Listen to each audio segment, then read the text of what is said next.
institutions such as National School of Public Policy, NDU, and LUMS.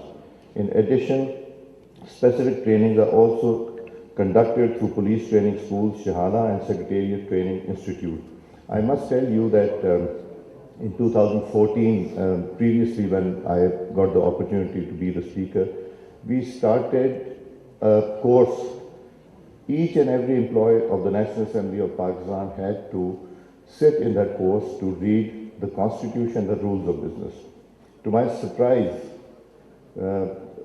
most of the staff members were not very keen to go through that exercise. So I linked it to promotion.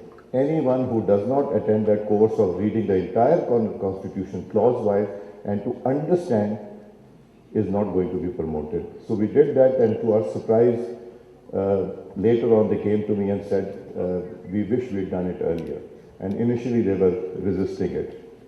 The e-Secretariat solution replaced the outdated manual file pushing office procedures with e-office regime, while at the same time electronic applications are being introduced at all levels of procurement, purchase, visitors management, and security protocols. Respect for the sanctity of taxpayers' money is central to any responsible democracy. Adhering to the people's trust, the National Assembly of Pakistan has enforced and adhered to strict financial management. We have ensured austerity savings by strengthening internal audits, mechanisms, and constant checks through across-the-board compliance of Public Finance Management Act. As a result, while on one hand over 100 pre-audit objections of AGPR were addressed and resolved internally, as much as rupees 3.172 billion overall saving for the financial year 2024 has been achieved, which amounts to more than 1/4 of the total annual budget of the National Assembly. Now, this exercise was conducted with the help of members of Parliament who gave me time. One of them was Mr. Bilal, our MNA. Now he is Minister for Finance and Minister of State for Finance, FBR and Railways. He gave a lot of time to me for restructuring and re-overhauling of this. So it's not the Secretariat that did the job. We have capable members of Parliament who can carry out these exercises. It must be placed on record that since 2015, the Parliament of Pakistan has been meeting its energy needs through the solar energy, hence not only becoming the first 100% green parliament of the world and the first green public sector institution in Pakistan, but also bringing a zero burden on public exchequer for the electricity bills of the Parliament House. Ladies and gentlemen, internal reform is only one dimension of effective governance. A strong legislative framework is its backbone.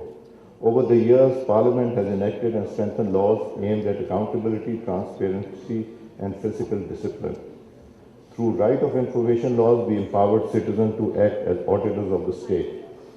The Public Finance Management Act introduced structure, discipline, and oversight into fiscal operations. By strengthening national accountability laws and refining procurement frameworks, we enforce the protection of the public exchequer. These measures move us towards enforceable accountability. They reflect a simple truth: governance improves when information flows freely, when financial systems are disciplined and the institutions are subject to scrutiny. During this parliamentary term, for the first time in our history, the National Assembly Standing Committee on Finance undertook detailed scrutiny of the federal budget and presented formal recommendations before its passage. And I think our donor partners also contributed well to this. This was a significant institutional milestone. It ensured that budget was not merely an executive instrument, but a parliamentary document reflecting the will of the people through the wisdom of the chosen representatives. Oversight remains central to our constitutional role. The Public Accounts Committee stands as the vanguard of accountability. It sends a clear message to the executive: there is no such thing as an unchecked mandate. Representation is where governance becomes inclusive. Through parliamentary reforms on women, children, youth, sustainable development goals, we have broadened participation in policy making.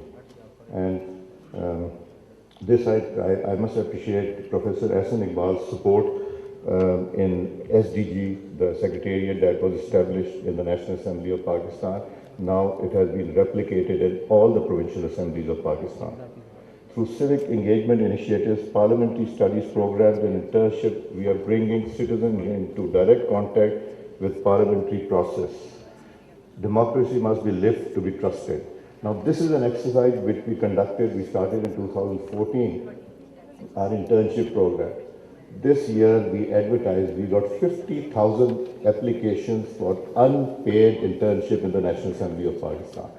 We could accommodate just 200 only, and we have involved about 27 universities all over Pakistan who have signed agreement with us to send interns regularly from all over the country, even the most rural areas of Pakistan. Artificial intelligence is reshaping economies and political systems alike. Regulatory frameworks lag behind innovation, ethical questions multiply. In this context, the word of the Secretary General of the United Nations, Mr. Antonio Guterres, are both timely and urgent. The future of AI cannot be decided by a handful of countries or left to the whims of a few billionaires. If the technology is the new currency of power, its governance must be democracy.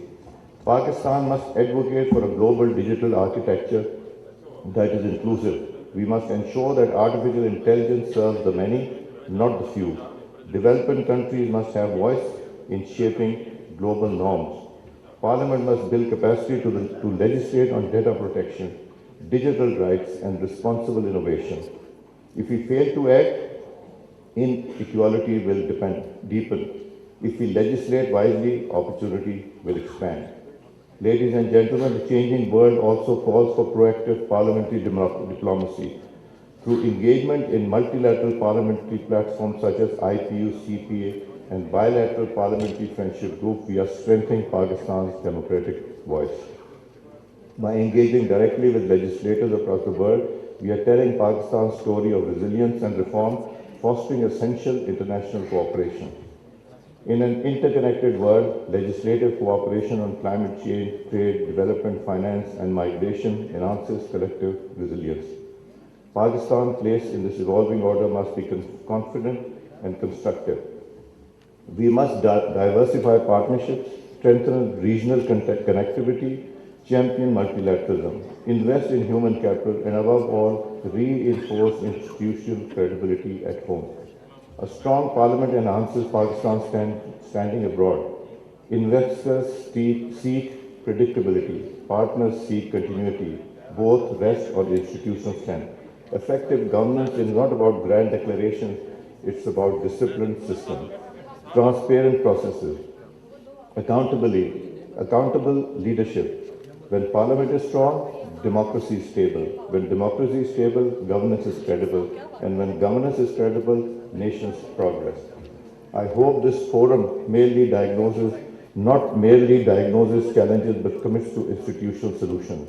The world is changing, technology is escalating, power is recalibrating. Pakistan must not be a spectator to history, it must be an active player in reshaping a better world for all of us. I thank you all. Pakistan Zindabad.